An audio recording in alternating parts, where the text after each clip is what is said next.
Hello friend, Har Har Mahadev, જય ભોળેનાથ. હવે વાત નાની એવી છે કે આપણે રૂપિયા પાન માવા સિગરેટમાં ફાલતુ ખર્ચોમાં 100-200 રૂપિયા ઉડાડી જ દેતા હઈશું. અને અટાણના તમને ખબર હોય કે પિક્ચરો બધાય નવા નવા રિલીઝ થાય છે, પણ તમે ફેમિલી સાથે પિક્ચર જોવા ન જઈ શકો એવા જ પિક્ચર હોય. અટાણના પિક્ચરમાં તમને ખબર છે સીન સપાટા અને એવું જ હોય છે. તો ઘણા ટાઈમ પછી બોર્ડર 2 જે રિલીઝ થઈ છે એ દરેક ભારતીયને ખરેખર આ પિક્ચર જોયા જેવું છે. અને ખરેખર સાહેબ, તમે પિક્ચર જોશો એટલે દિલથી ઇન્ડિયન આર્મીને સલામ કરશો. કે ઉનાળો હોય, શિયાળો હોય કે ચોમાસું હોય, બરફ પડતો હોય કે ગરમી પડતી હોય, ગમે સંજોગમાં એ 24 કલાક દેશની રક્ષા માટે બોર્ડર ઉપર ઊભા રહીએ છે. આપણે અહીંયા મોજથી ફરી શકીએ છીએ, ગમે ત્યાં જઈ શકીએ છીએ, યાત્રાધામોમાં જઈ શકીએ છીએ, પણ એ બધું આર્મીના લીધે છે. બાકી દુશ્મનો દેશ જે આપણે બાંગ્લાદેશ છે, પાકિસ્તાન છે, ચીનવાળા, એ બધા ટાંકીને બેઠા છે કે ભારતમાં ક્યારે હુમલો કરવો, આતંકવાદી ક્યારે મોકલી અને દહેશત ફેલાવવી. પણ ઇન્ડિયન આર્મીને લીધે એ બધાની આમ થાય. એ ભારતમાં ઘરી નથી શકતા, કેમ કે એને ખબર છે દુનિયાની પહેલા નંબરની આર્મી હોય ને તે આપણી ભારતની છે.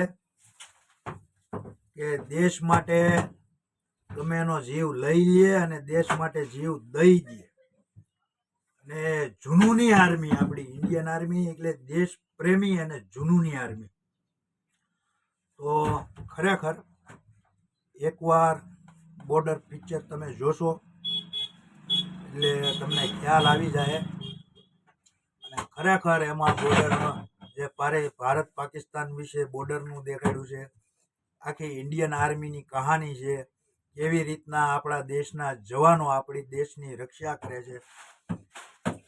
એટલે બધાને ખોટા પિક્ચરો જે જોવા જાવ છો એની કરતાં ખરેખર હરેક હિન્દુસ્તાનીને એકવાર બોર્ડર જોવું અને તમને ખ્યાલ આવશે કે પોતાનો પરિવાર જે અહીંયા મૂકી અને 24 કલાક આપણા દેશ અને આપણા દેશના નાગરિકો માટે સરહદ ઉપર આપણી આર્મી ઊભી છે.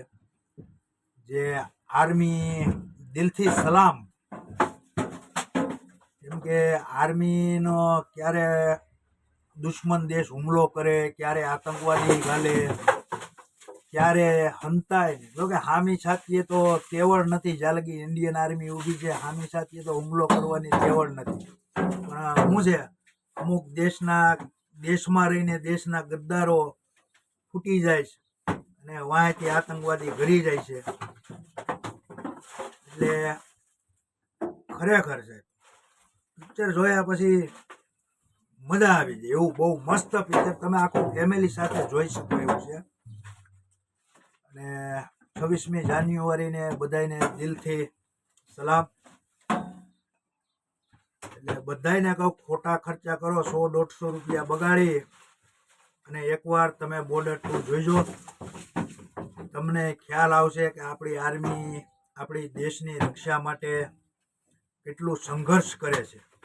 અને ગમે એવી પરિસ્થિતિ હોય પણ એની પોઝિશન નથી મૂકતી.